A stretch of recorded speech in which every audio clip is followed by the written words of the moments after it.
रामायण में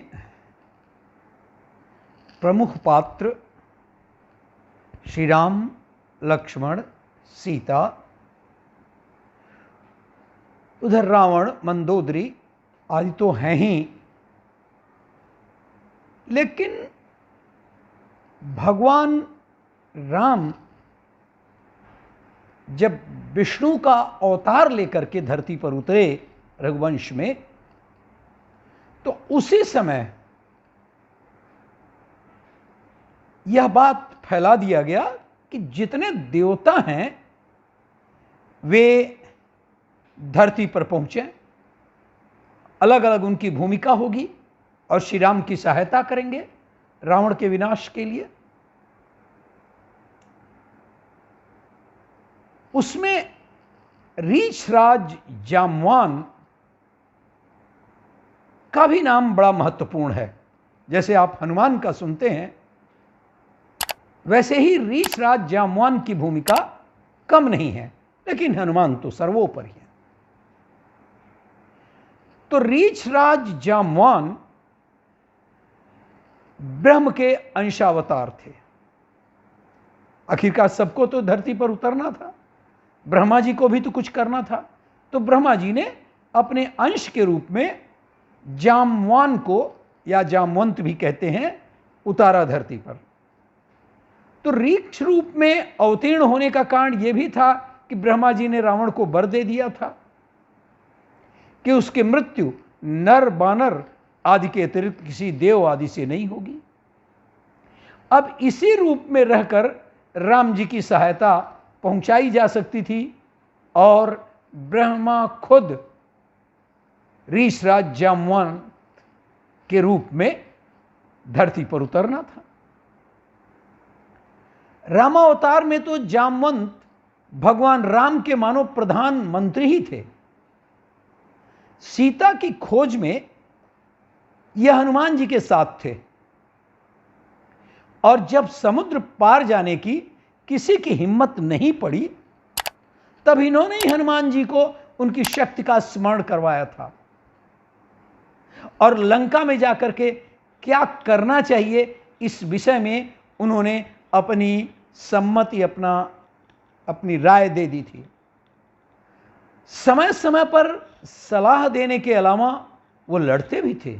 ऐसा नहीं कि प्रधानमंत्री थे तो, और प्रधानमंत्री भी तो लड़ते ही हैं वक्त आने पर। और लंका के युद्ध में इन्होंने बड़े बड़े राक्षसों का संहार किया था।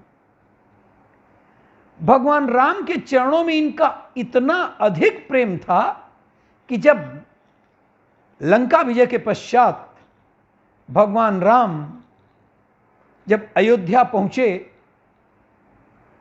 और सबको अपने अपने दायित्वों से मुक्त करना चाहा, और जामवंत जी को भी कहा कि आप घर जाइए, किंतु जामवंत का इतना प्रेम था कि उन्होंने अपने घर जाना स्वीकार कर दिया।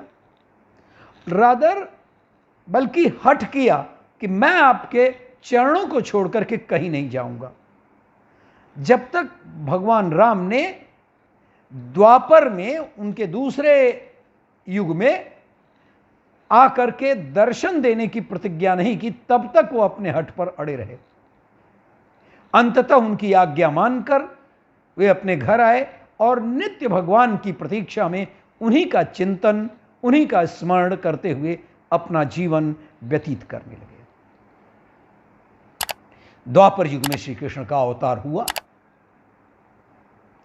उस समय एक यदुवंशी द्वारकापुरी में निवास करने वाले सत्राजित, उस यदुवंशी का नाम था, सूर्य नारायण की कठोर आराधना किया था। तब भगवान सूर्य ने प्रसन्न होकर उसे नित्य 8 भार सोना देने वाली एक स्यमंतक नामक मणि अपने गले से उतार कर दे दी। भार कहते हैं कि जब एक आदमी किसी वजन को 2 हिस्सों में बांटकर कंधे पर रखकर ढोए, तो मणि पाकर सत्राजित जब समाज में गया तो श्री कृष्ण ने, वो तो चारों तरफ हल्ला हो गया, करे साहब बहुत कीमती मणि पा लिया है सत्राजित ने। और जब कभी भी ऐसी मणि, ऐसा खजाना लोगों को मिलता है तो वो राजकोष की संपत्ति हो जाती है। इसलिए श्री कृष्ण तो उसमें द्वारकाधीश थे। उन्होंने कहा कि देखो सत्राजित, इस मणि को राजकोष में जमा कर दो। किंतु सत्राजित ने वह मणि श्री कृष्ण को न देकर अपने भाई प्रसेनजित को दे दिया। एक दिन प्रसेनजित घोड़े पर चढ़कर शिकार के लिए गया। वहां एक शेर ने उसे मार डाला और मणि ले ली। रीछों का राजा जामवंत, आपको बता ही चुका हूं कि वह अभी तक त्रेता से और द्वापर तक जीवित थे, उस सिंह को मारकर और मणि लेकर गुफा में चले गए। जब प्रसेनजित बहुत दिनों तक शिकार से नहीं लौटा तो सत्राजित को बड़ा दुख हुआ। उसने सोचा श्री कृष्ण ने जरूर ही मणि प्राप्त करने के लिए उसका वध कर दिया होगा। अतः बिना किसी प्रकार की जानकारी जुटाए उसने प्रचार कर दिया कि श्री कृष्ण ने प्रसेनजित को मारकर स्यमंतक मणि छीन ली है। इस लोक निंदा के निवारण के लिए श्री कृष्ण ने बहुत से लोगों के साथ प्रसेनजित को ढूंढने के लिए जंगल चले गए। बड़ी सुंदर कहानी है। वहां पर प्रसेनजित को शेर द्वारा मारे जाने और शेर को रीछ द्वारा मारे जाने के चिन्ह उन्हें मिल गए। अब वे क्या किया कि रीछ के पैरों की खोज करते करते जामवंत की गुफा तक पहुंच गए और गुफा के भीतर चले गए। वहां ने देखा कि जामवंत की पुत्री उस मणि से खेल रही है। चलिए, बात तो पूरी हो गई कि मणि का पता चल गया। श्री कृष्ण ने उस मणि को जामवंत से लौटा देने को कहा। जामवंत ने कहा कि वह मणि तो अपनी बेटी को दे चुके हैं और आप जानते हैं कि जो सामान बेटी को दे दिया जा चुका होता है उसे लौटाया नहीं जा सकता। श्री कृष्ण ने कहा कि यदि तुम नहीं लौटाओगे तो युद्ध होगा। जामवंत युद्ध के लिए तैयार हो गया। युद्ध छिड़ गया और गुफा के बाहर श्री कृष्ण के साथियों ने उसकी 7 दिन तक बाहर प्रतीक्षा किया तो श्री कृष्ण की। अब वे समझे कि श्री कृष्ण भी मर गए और ये जानकर दुख मनाते हुए द्वारकापुरी लौट गए। इधर वो युद्ध 7 दिन ही नहीं, 21 दिन तक लगातार युद्ध हुआ। न तो जामवंत श्री कृष्ण को पराजित कर सके थे, न जामवंत ही उन्हें पराजित कर सका। इस द्वंद्व युद्ध में किसी ने भी हार लेकिन नहीं माना। तब भगवान ने कहा कि अब तो इसका निर्णायक युद्ध होना चाहिए। एक घूंसा लगाया जिससे तुरंत जामवंत का शरीर शिथिल पड़ गया और उनके मन में बात आई कि मेरे प्रभु श्री राम के अतिरिक्त और किसी में ऐसी शक्ति नहीं है जो मुझे इस प्रकार पराजित कर दे सके। और ये भावना उठते ही देखते हैं तो उनके सामने धनुष बाणधारी भगवान रामचंद्र खड़े। ओह, उन्होंने अपने इष्ट देव को साष्टांग प्रणाम किया,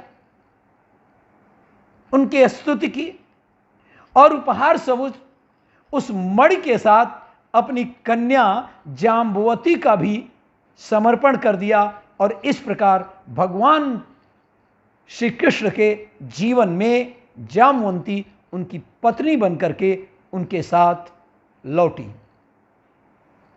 और इधर जामवंत को भी बड़ा लाभ मिला, भगवान का दर्शन हो गया क्योंकि श्री कृष्ण ही श्री राम थे।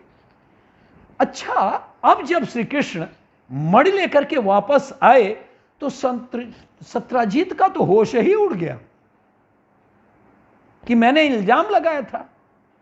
बड़ा पछताया, बड़ा लज्जित हुआ और इस लज्जा से मुक्त होने के लिए उसने भी अपनी पुत्री सत्यभामा का विवाह श्री कृष्ण के साथ कर दिया। यह थी स्यमंतक मणि की कथा और जामवंत जी का एक छोटा सा जीवन विवरण।